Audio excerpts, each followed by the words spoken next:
Hello guys, welcome to the Game Shed with me, Jamie, today taking a look at Quackshot starring Donald Duck on the Sega Mega Drive. So here, just showing you the game case. It's a one-player game. It says, join Donald in his search for Garuzia's great duck treasure. Travel across the continent where you'll encounter treacherous, tricky foes. Gather tools, clues and keys in danger-ridden lands. Then collect your courage for the final adventure on the Great Duck Treasure Island. Let's take a look inside, and here's the game cart, your standard Mega Drive cartridge featuring a picture of Donald Duck in an Indiana Jones style outfit. There's the back of the cart, nothing unusual there.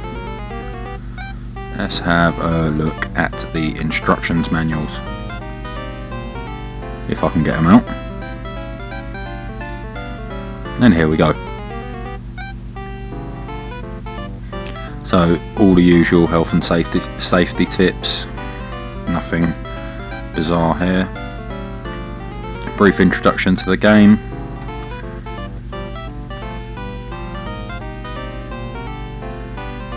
Your controller settings,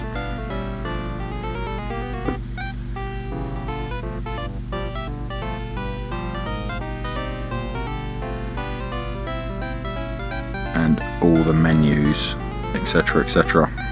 Nothing too special going on in this instructions manual.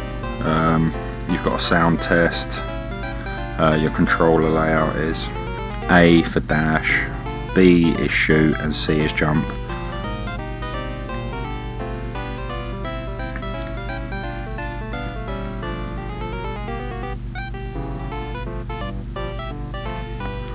And here's a brief layout of the story, which I just read from the back of the case.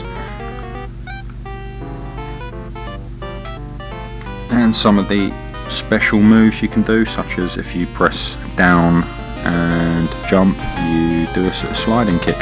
So let's get into the game. Let's not worry about what the instructions say. Here's a bit of trivia for you.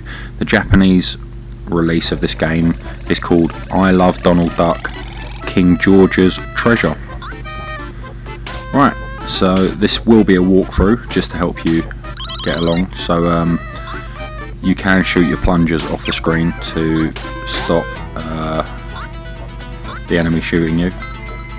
This won't be any type of guide how to play the game perfectly, just how to navigate. So your first thing you'll notice is there's red hot chili peppers. Get these and you fill your temper gauge and send Donald into a quack attack. He goes mental, bypasses all danger, but be warned it only lasts a brief amount of time.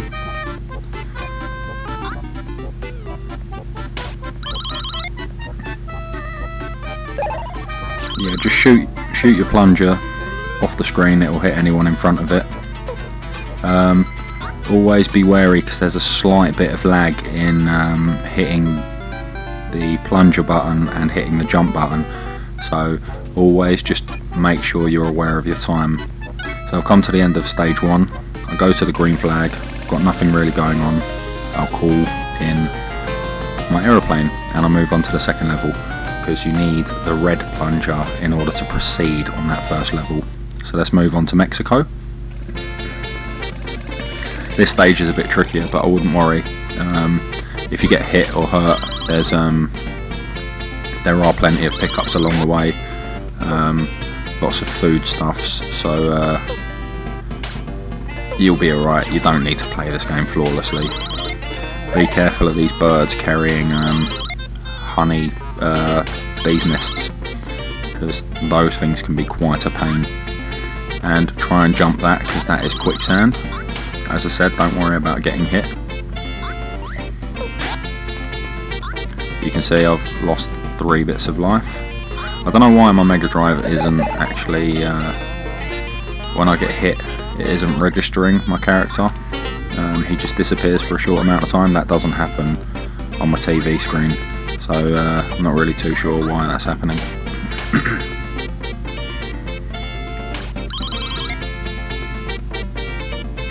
Here we go, stage 2. We're on to the second part now. This gets a bit trickier because you've got moving platforms, big jumps, and geezers throwing honey at you. I don't know why I can't say that. Bees' nests.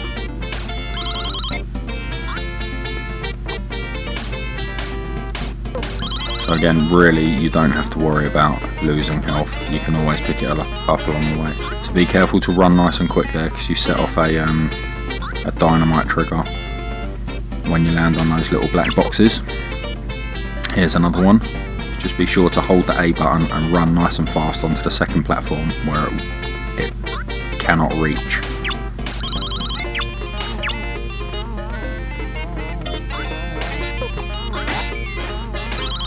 And there's the bees. Don't hang about with them because they will sting you.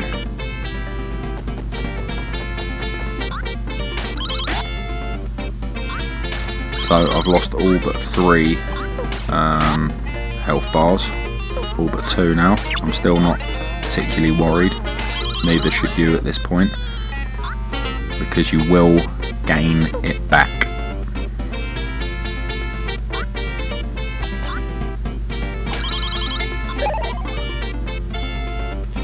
So here we go.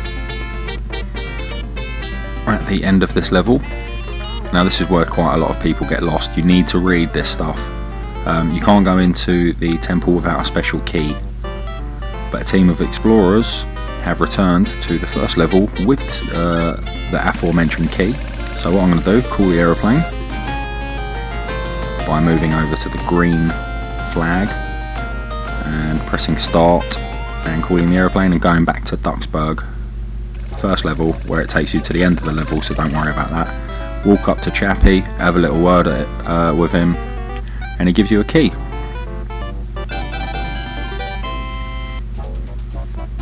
All well and good. So we call the aeroplane again, this time with key in hand. And we go back to Mexico, where we just came from.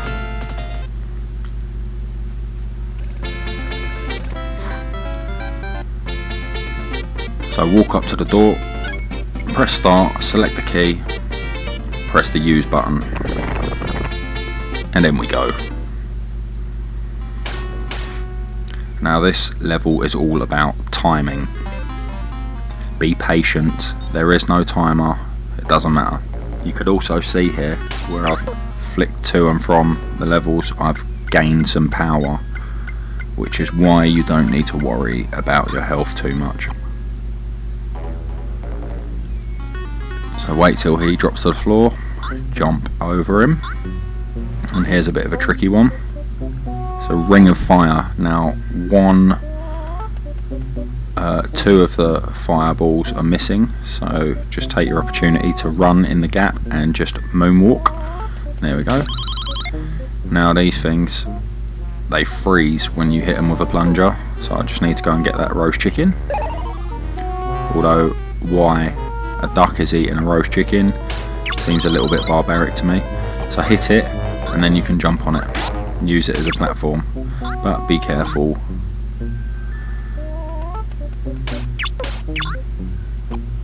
Now you've got to get the timing just right on this. Can't be too high, can't be too low, just high enough so you can get over it.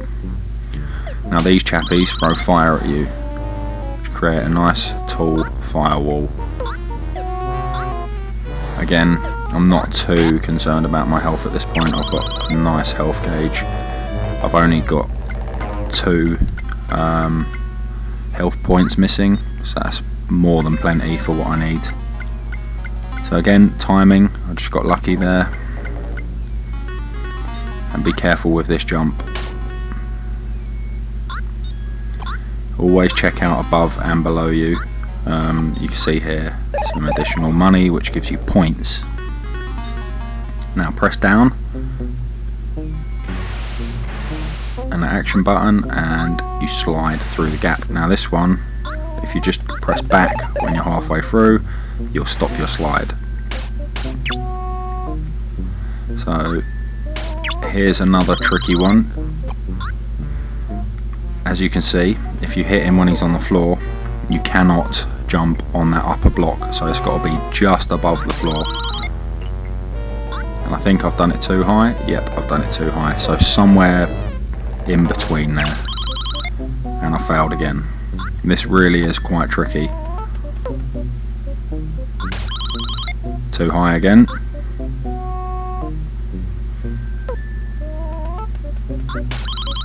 There, that should just be okay. Now, same again. Too high.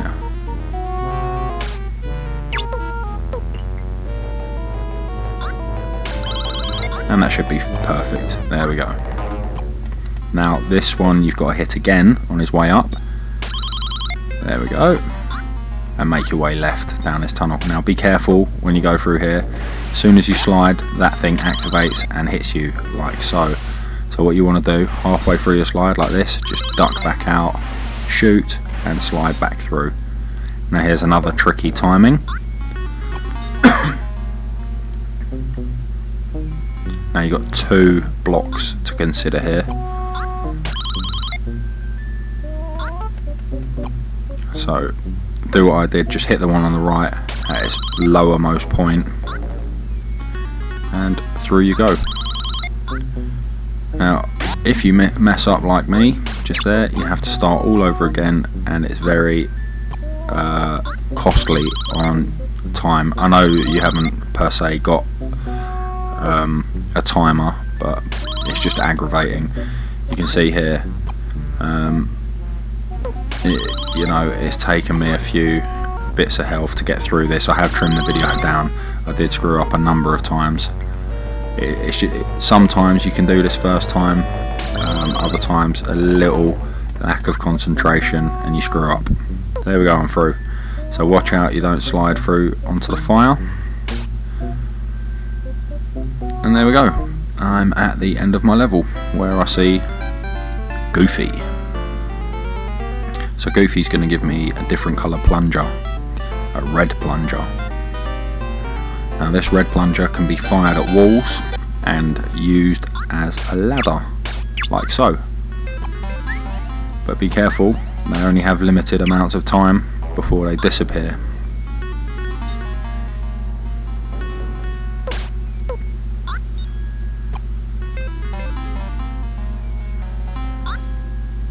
So just because you've made your way through relatively easily doesn't mean the way back's going to be any easier. Now some of the green blocks have vanished, not all of them, such as those ones here which require that unique slide. Just be aware that they will still be there on your way back.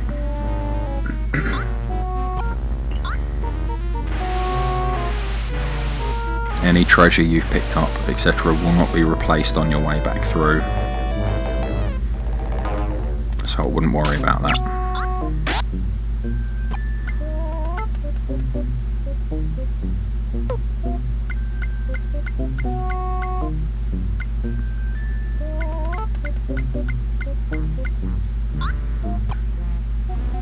You can't get lost in this level. It's a very linear path, so do not worry about trying to memorize your way back. It's exceedingly straightforward.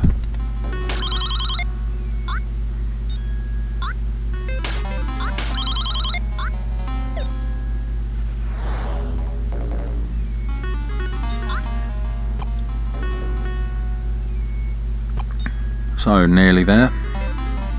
Let's try and slide through the gap. There's the gap, and just maintain your position, and back we go. So remember, just take your time, wait for the fire to settle, and then jump over it. Down we go, and we're nearing the beginning of the stage again. We've just got to take it nice and slowly so we don't get burnt on our last health point. And there we go. Let's call the aeroplane and get out of there. Now I have the red plunger, I can go and get the bubble gun back from Duckburg.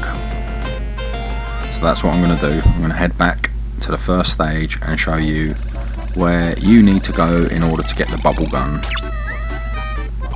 So let's climb this wall here, and through we go.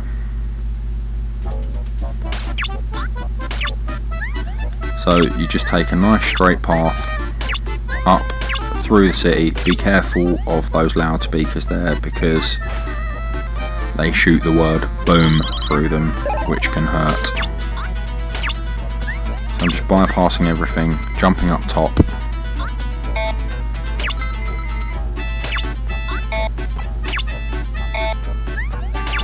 If you can remember this path, it's one of the quickest ways to get the bubble gun.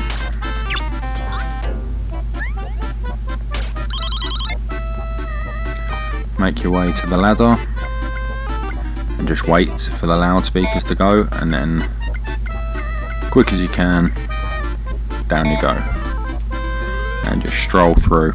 Now here's a tricky bit of timing for you. Donald takes the telegraph poles.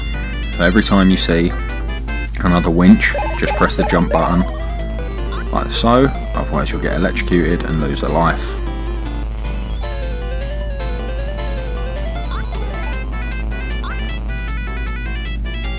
Don't be tempted by those money bags just there. This is the correct path.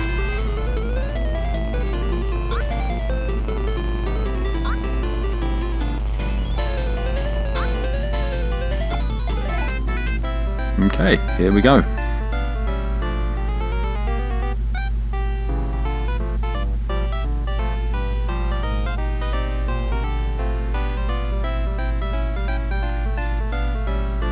And that's how you get the bubblegum ammo. So make your way back, just jump on this here winch and off you go. Don't worry about jumping this time, there's no real need. This will just carry you all the way back to the start.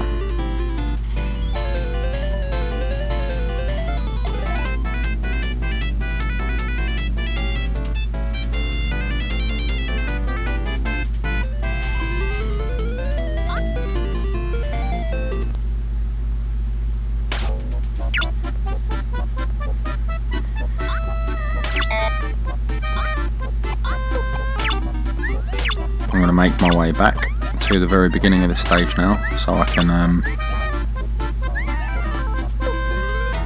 call the plane and move on to stage 3.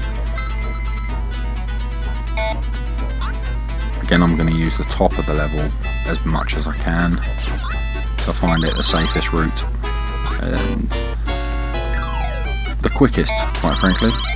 If you're ever unsure about if you've got enough time, just wait and reshoot your plunger, so don't worry about it. If you want to access your bubble gun, press the start button, move over to the right and just select it. Try not to dive into your opponent like that. There we go, as you can see, bubble gun just knocks out your opponent. It hasn't got that much distance, but it does work.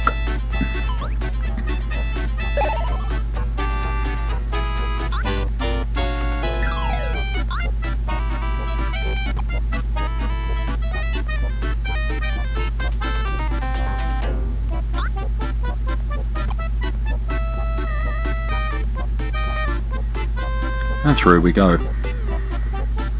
So that concludes part 1 of our walkthrough guide on the Sega Mega Drive. Next up we will be moving on to how to progress past Transylvania. So if you like this video, remember to leave us a thumbs up and a comment, or you can get in touch with us on Twitter at this address. You can also visit our blog at this address. And that's all for the time being, so thanks for locking in. My name's Jamie, and until the next video, goodbye.